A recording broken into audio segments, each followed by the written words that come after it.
আমার সব বন্ধু আইফোন চালায়, আমি আইফোন কিনো, আমার আইফোন কিনা দাও তুমি। তুমি আইফোন ছাড়া কোনো কিছু করো না, তুমি আমার আইফোন কিনা দাও। বাবা তুমি আইফোন কিনবা? মানে তোমার লেগে আমি আইফোন দেখতেছি। ধরো বাবা, আইফোনের তো অনেক দাম, তাই তোমার জন্য একটা ভালো একটা ফোন নিয়ে আসছি, দেখো এই ফোনটা তুমি চালাও। না আমি এই ফোন লুম না। তুমি কি ফোন লাইছো আমার লেগা? এই ফোন আমি লুম। তুমি ফোন চালাইবা, তুমি তাহলে আমার দোকানে কাম করতে হবে, আইফোন দোকানে।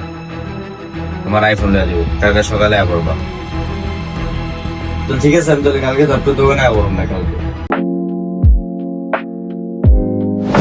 বাহ, তুমি তো অনেক ভালো কাজ করছো। হ্যালো, এখন তুমি এই টাকা দেখি করবা? আমি ফোন কিনা লাইছি। হ্যালো, কি করো তুমি এটা? এটা আমি কত কষ্ট করে ফোনটা কিনছি, কত কষ্ট করে ফোনটা কিনছি।